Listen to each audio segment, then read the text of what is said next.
Okay, so this is a video that I'm going to explain the phase visualizations from my installation Transformation Tapestry. So the basis of the visualizations comes from an earlier, a patch where I'm creating beating sine tones with a bunch of cycle objects specifically tuned at different frequencies, and also with undulating amplitude LFO things happening. So I wanted to be able to visualize these movements and these phases and beatings. So I took myself to the internet and came across some really helpful tutorials from a guy called Armando Gonzalez.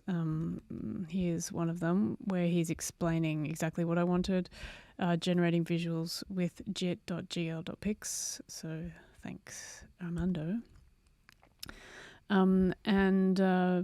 So it's my first time using jit.gl.pics, and actually Jit really the first time I've really used it at all, actually. So I'll explain a little bit about it. Basically, it's pretty simple and it's quite experimental, actually. So I've taken information from the numbers from the cycle object, as well as the undulations from the LFOs, and I have scaled them. There's a lot of scaling going on.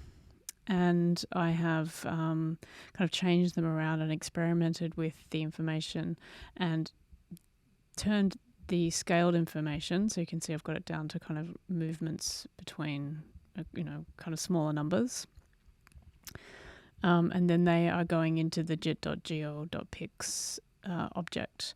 And you get into it by using a message box with scale. And then when you get into the jit.gl.pics, can find it. This is the parameter. You access it by a parameter, and then these are the scales. So they're named scale 2, scale 3, scale 4, and you can see them here written out. And then I've also coloured the scale as I've put them into different parts of, I guess, the algorithm here. So it really was quite experimental, and also the functions and the formula is all just me kind of messing around with it. So the way it's combining, and into the vector object, these are the different arguments are corresponding to the different RGB values, so it will change accordingly. The colours change accordingly. So if I play it for a bit.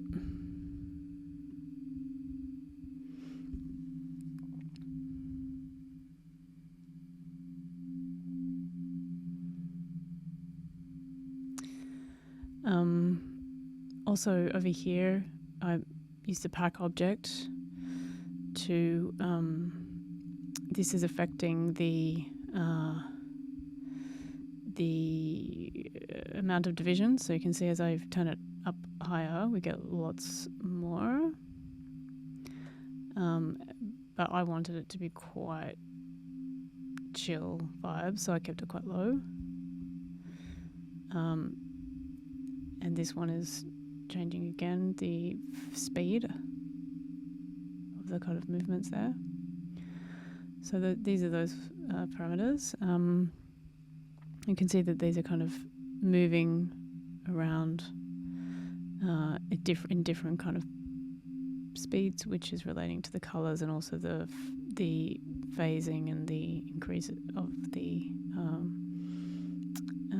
divisions, I guess. So after that, the other thing that's important is that it was quite, it was a bit too sharp, and I wanted it to feel a bit more diffuse. So I looked up and found information. Again, that was Armando Gonzalez was talking about using this kind of shading. So with jit.gl.slab, jitter shader. So there's, I basically just copied this across, and if I have it higher, it will get even more diffuse, and lower gets clearer. So you can kind of see that. Yep. So that was really good, helpful to kind of make it a bit more dreamy and a bit more, dreamy, I guess. The final thing that is worth mentioning is that up the top here, this was I got this info from the Amazing Max Tutorials, Federico, I can't remember his last name, but he's awesome. So outputting the matrix, and then once you output the matrix, you can then record this as simple using jit.record to output this as a .mov file, or whatever. I think there's a few options in here, which was good actually to have that option as well, to render it. So that's the explanation of the visualization of the entrainment part of my installation.